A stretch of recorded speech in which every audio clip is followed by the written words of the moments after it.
You know what? I would also love to be a cowboy. Of millions, I often ask myself for my identity. I strive to seek it. In a way, I'm always trying to separate myself from the others, to rise from the masses and become something of my own.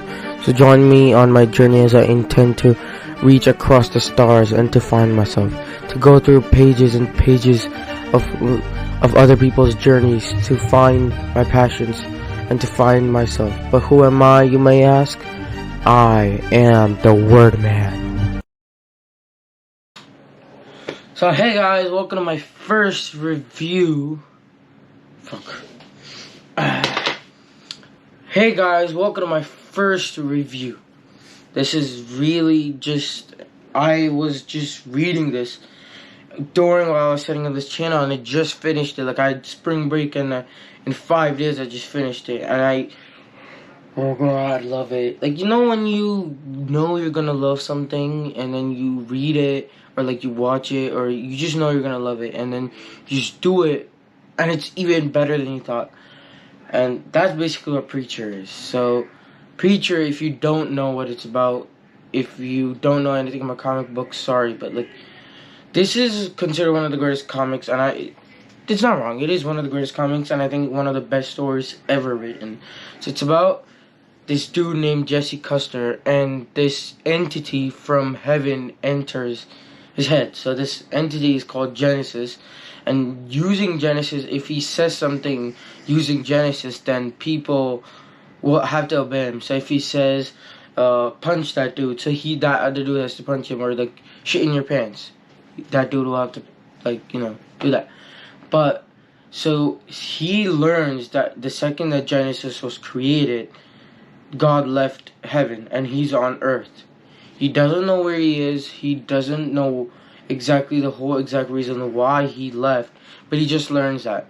So he himself, being a preacher, and he is kind of angry that how dare God leaves heaven, and like is scared and just leaves everything and just runs away. So he decides to go find God, get some answers, because he's pretty much just angry. And so with him is his ex-girlfriend Tulip, and an Irish vampire named Cassidy. And they go on this journey, and it's an incredible journey. So let's start with like the good and the bad. Spoiler alert, it's gonna be mostly good, because there's really nothing bad about this that I can think. As a first review, I know it's insane, but I just finished it, so I thought perfect time to review. So, God, like, it's really not that.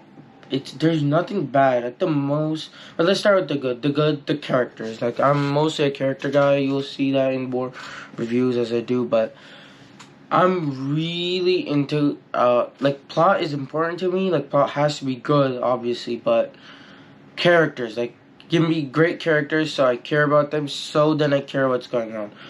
And here, that is literally the best thing. Jesse Custer, his ex-girlfriend Tulip, and Cassidy are really the main trio, but they're incredible characters where you unknowingly, even if there's one of them and maybe all of them are questionable, you care them, you love them, and you're just in a ride. It's a thrill ride, and it doesn't stop. So, Jesse Custer is this guy who has this mysterious past and gets these powers, and it's like he doesn't know what to do. He's like this, but he's also this this guy who wants to do good, but in a way he's also very much an anti-hero, where he has this goodness inside of him that is projecting this everything. Like, it's that's guiding his whole reasoning, but at the same time his methods are really badass. Like, you're gonna see him be this badass kind of dude who just beats people and does these things, but at the same time there's this kind-hearted sense. And throughout the whole series he changes. Like, at the start, when I was reading this, he was a little different person. Like, not too different, but he was.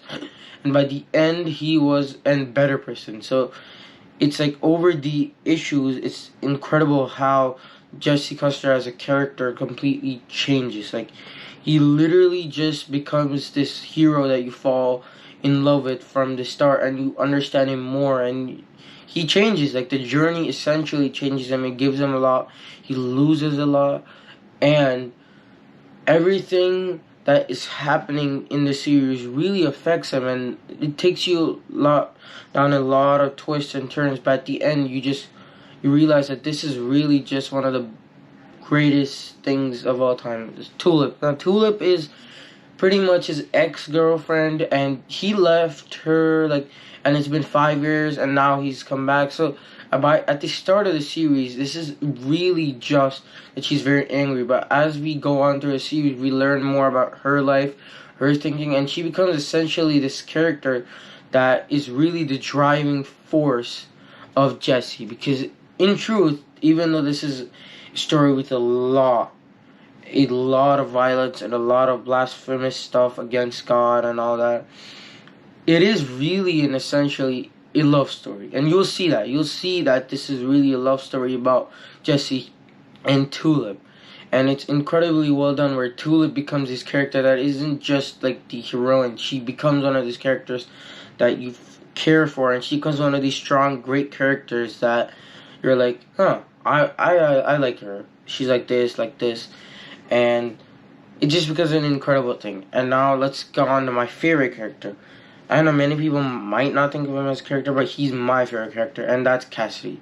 Cassidy is an Irish vampire, and really, essentially, he's just this asshole. Like, that's how he is, literally. Like, he's an asshole, but he's one of those lovable assholes that, you come to love. You realize that there's a side to him that you didn't see before, or like no one actually ever sees, but there is. But at the same time, you start to learn that he is a guy who, because of the fact that he's a vampire, he's done a lot of things, and you see that, and you learn about it throughout the whole series, and it becomes this point where you realize, oh, this guy, he is not completely good, he's not completely bad, but at the same time, he's doing his best. He's faltering, he's doing this, but at the same time, you start to care for him, and he's the most divisive character, because Jesse Custer and Tulip are essentially characters that you will fall in love with, but Cassidy is the kind of guy who's done questionable things that will question why this character and why he's in the central thing and why people. But by the end, you will love him because of the fact that there is goodness in him and badness in him. But despite being a questionable character, he's an excellent character that reflects really how vampires might be in real life, I think.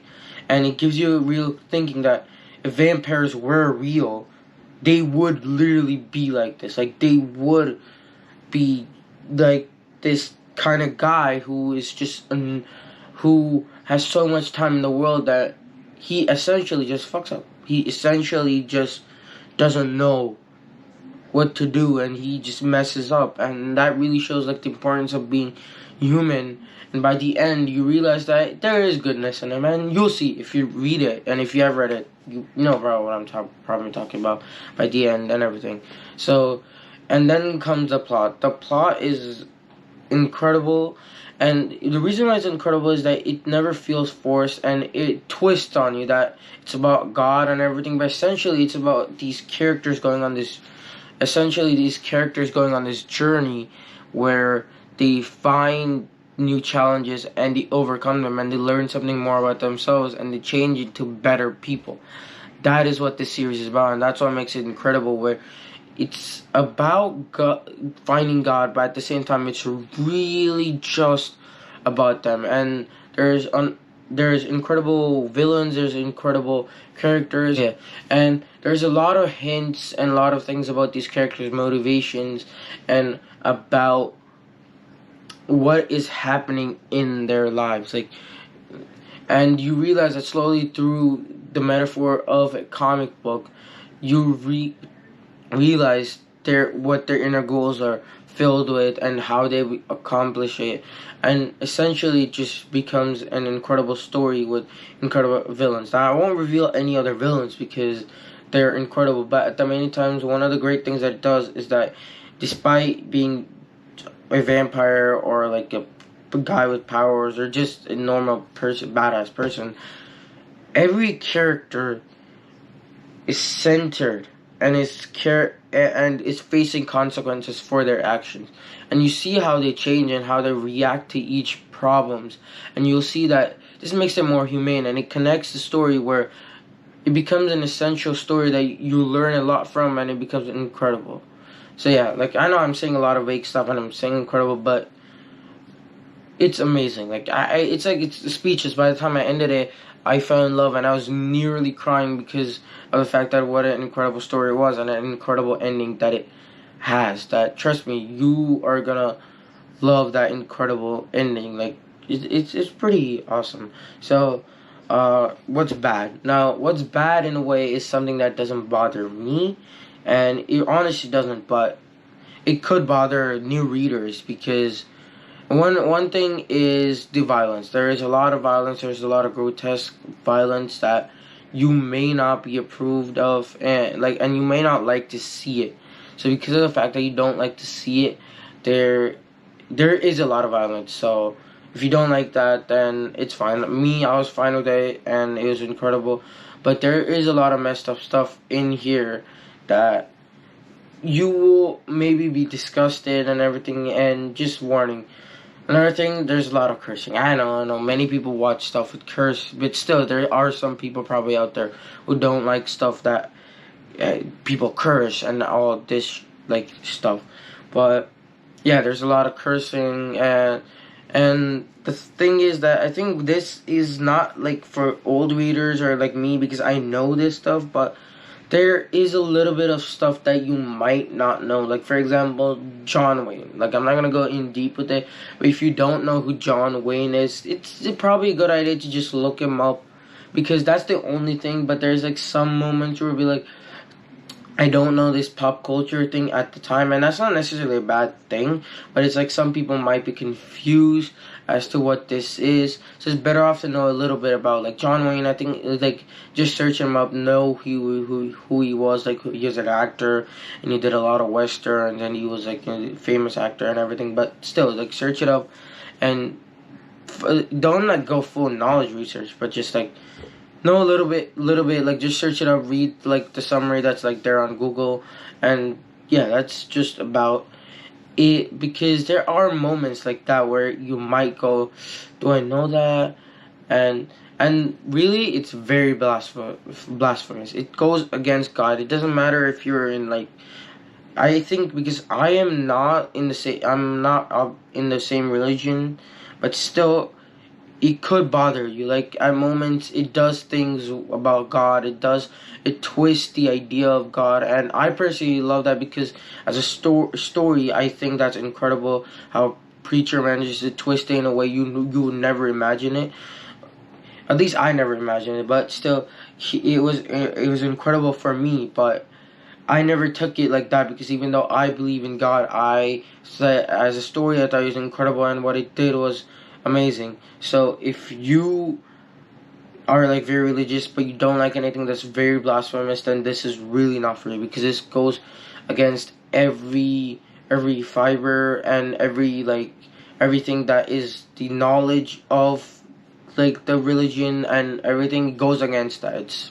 It's pretty much something that everyone will who is like in that mode will not like. So if you don't like that, then this is not for you. But anyway, guys, this is really worth reading because I read an article about this might be outdated, which I do not agree because I read it right now and I was not alive during the time that this came out. But is this worth reading? Yes, it is, because not just because it's one of the greatest comic book series of all time, where it's one of the favorite comic book stories that people love and everything. It's one of the greatest stories for me. If I ever made a list of the greatest stories, regardless of novels or movies or comic books, this would be on there. This would be there. And that's because of the fact that Garth Ennis and Steve Dillon managed to make me care for these characters. All characters, they make me care for this universe. But most importantly, they keep these characters and this story tethered to the ground where you feel this is real. It's like a magic trick where you fall in love with it despite it being so gruesome and so violent. And being so weird. Like, that's the best word. Like, it's weird, but it's amazing. It's profound to me, and it's like, yeah, I knew I was gonna love it, but I didn't know I was gonna love it so much because, but yeah, it's like it's in a way it makes you realize the beauty of good, amazing storytelling. That this is what amazing storytelling looks like. That this is what is an incredible story. So, is it worth reading? Yes, but if you can handle the gruesome things, if you can handle the blasphemous, you can handle all of that, then you'll see the beauty of the story, and that it's really an incredible story where you learn a lot from these characters, and you learn that how, as human beings, we can improve on these things. And yeah, it's like my heart pouring out right now, because it's like, it just left me stunned when I read it, because I read it in a haze. Like, now that I'm really thinking about it right now, it's like, I just read this in like 5 days, and like I read each day, because I read it like this. Like, I'll show you guys. Like, I read it like, it's right here. I read it like this. It's like, I read it like this. The first trade is like right over there. Like, I don't want to get up and get it, but like, I had these here. But I read them like one each day, and like, I read like 2 in a day. It's insane, but it's like, it was incredible. And like, the art, come on, like Steve Dillon's art and these covers are incredible. There are, like, I love this art. I think it's incredible. There's no doubt. And yeah, it's like just my heart pouring out. Like, I don't know. I need to shut this camera off before I go, like, and start spoiling this whole series, because yeah, it's just, woof, it's just incredible. Like, I can't stop talking about it. But yeah, if you love the video, please subscribe, please watch my videos, and please just do what you do, because I'm an idiot. But yeah, keep watching, please subscribe, and yeah.